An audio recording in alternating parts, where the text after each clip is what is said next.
Hi guys! Gagawa na naman ako guys ng banana cake kasi may riregaluhan si Amo.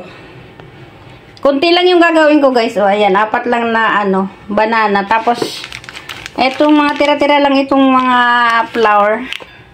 Tapos syempre matanda yung riregaluhan. Kunting-kunting asukal lang. Tapos 3 itlog. Lalagyan natin ng vegetable oil. Syempre kailangan natin ng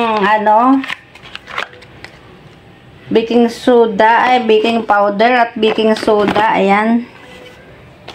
Last time ang ginawa ko guys ay ang flavor ay chocolate. Ngayon ang flavor naman natin ay milk. Ayan, milk ang ilalagay natin. So ayan, i-prepare ko lang guys. Kasi wala akong tagahawak ng cellphone, kaya naman ayan. Makikita nyo lang ay mga pag na-mix ko na yan. Pero nakalagay lagi sa description naman guys pag gusto nyong malaman kung paano talaga ang paggagawa. Panoorin nyo lang guys yung mga ina-upload ko para matuto kayo. Okay? Ayan na guys, pag sama-sama ko na guys yung mga wheat ingredients. Ayan. Tapos, ito naman guys, yung yung harina. Tapos, sinama ko na din dito yung baking powder at baking soda. Kailangan kasi saligsigin natin to para wag mamuo-muo yung ayan o. Ay, kompleto. Walang natira. O, diba? Tapos, ibubuhos na natin guys doon sa aking pinagsama-samang mga wheat ingredients. So, ayan.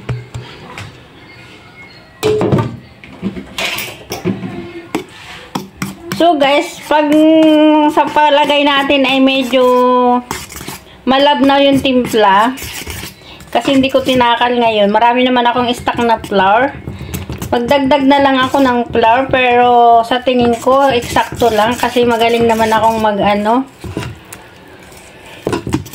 magtantiyan ng aking mga loloto kasi sanay na ako guys. So ayan, hahaluin lang natin ito ng halong-halo. Tapos, i-rest natin ng 20 minutes. At pwede na natin i-steam. Ayan. Ganyan lang kasimple guys yung paggagawa ng banana cake. Steam lang yan guys kasi wala kaming oven. So, wait lang guys kasi hindi ko talaga siya ma-mix. Kasi pag ako may hawak na cellphone, ay mahihilo kayo kasi galaw ng galaw yung kamay ko. Okay? Ayan guys, halong-halo na siya guys. Tapos kikita mo naman guys na pwede na siyang lutuin kasi umaalsa-alsa na siya. Last time hindi ako naglagay ng ng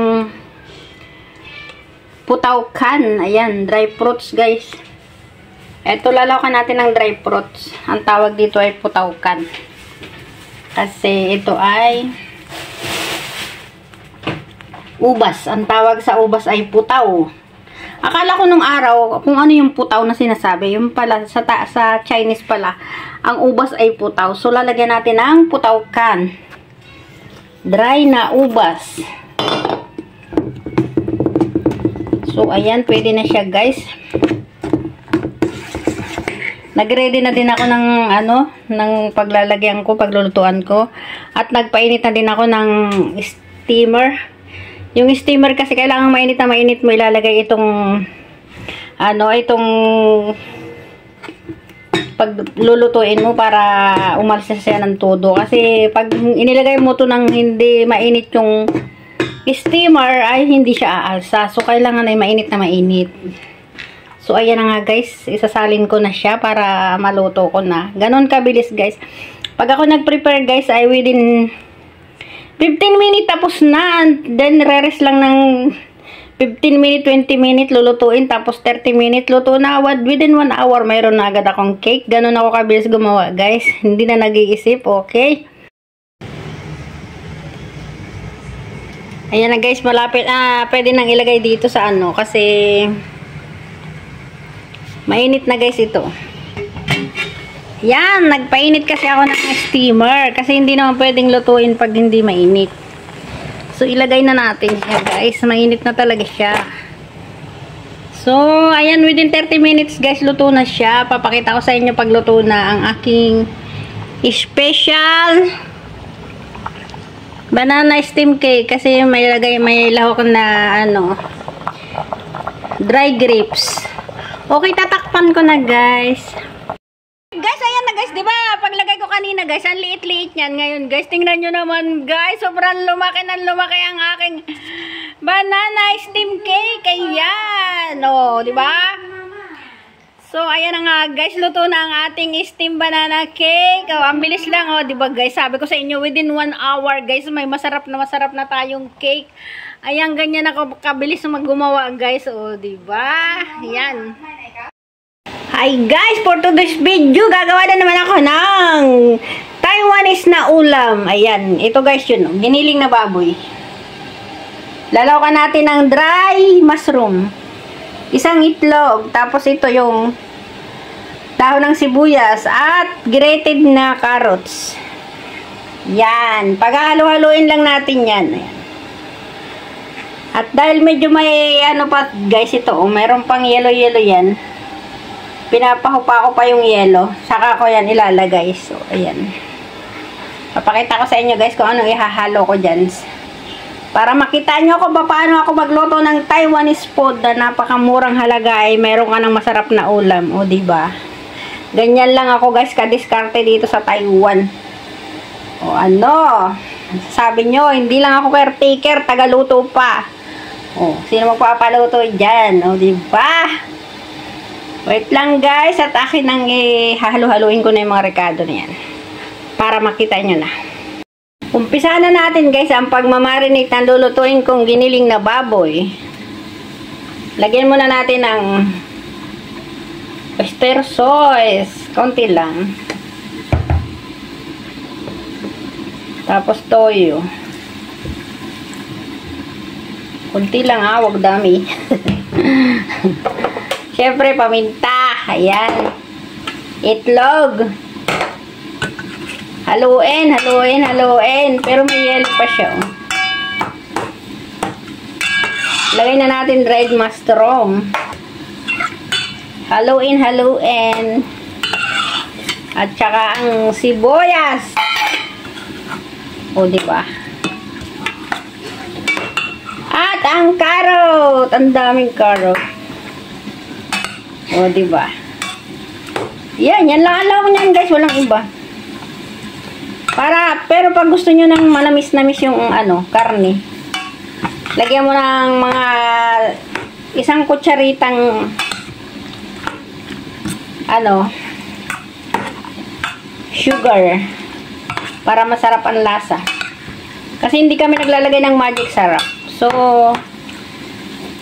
sugar lang ang pampasarap kong ginagawa. So, guys, nahihirapan akong maghawak kasi nahihirapan akong maghalo kasi hawak ko ng isang kamay, isang cellphone. So, haluin ko muna, guys. Siya, guys. At ano, kumpleto lang siya sa ano, kumpleto lang siya sa sarap. Sa alat. Kaya ang gagawin ko ngayon yan, guys, ay tatakipan ko, ilalagay ko sa rep. Kasi mamayang gabi ko pa yan i-steam. Ano nga lang pala yan, guys? I-steam ko nga lang pala yung karne na yan. O, ano, di ba? Nagkaroon kayo ng idea kung paano magluto ng giniling na baboy na kunting halaga lang ay may matitikman ka ng masarap na ulam. Ayan. See you mamaya, guys. At pag na-steam ko na, ipapakita ko sa inyo ang aking masarap na giniling na baboy.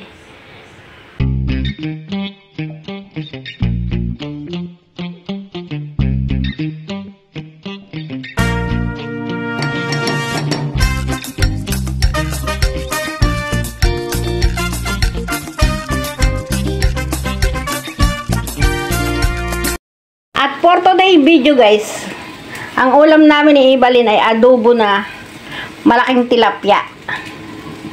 At ang ilalahok ko ay talong, tapos yan, nilagyan ko ng sweet potato. At saka sili. Siyempre may luya, yung luya. O, diba? Hindi lang yan, guys, lalahokan ko pa yan ng itlog. Kaya makakakita ka ngayon na ng adobong tilapia na may itlog. O, di ba? Kasi pag nag-aadobo ako ng karne, ng manok, nilalagyan ko ng itlog. So, kakaiba ang makikita nyo ngayon kasi adobong tilapia na may itlog. Yung itlog ngayon guys ay kasalukuyan kong ibinoboil sa kawali. Ayun guys, oh. Ayan, niluluto ko na yung itlog. O, di ba? Yan. So, bago ko ito iluto, ay i-boil ko na yung itlog para ilalagay ko na lang mamaya. Okay.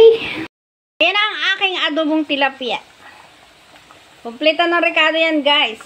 Suka, toyo, oyster sauce, mantika, ayan, bawang, loya, saka sili. Maya-maya ko ilalagay ang talong. Ayan. Para, hindi siya mangitim. Luluto-lutuin ko muna yan bago ko ilalagay yung talong. Kasi madali lang lutuin yung talong. Okay, guys. Wait lang. Ayan, guys. Lagay na natin yung talong. Whee! Ang adobong! Kakaibang, tilapia.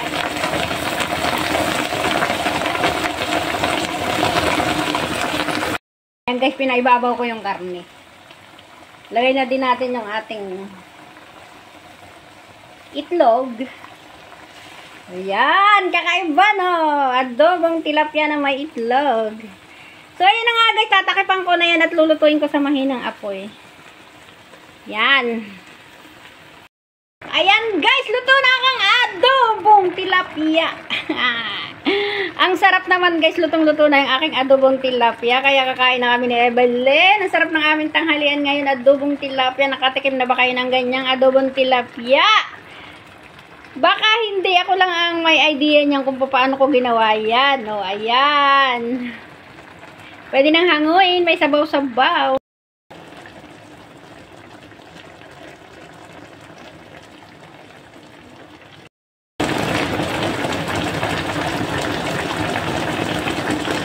At ayan guys, yung aking adobong tilapia.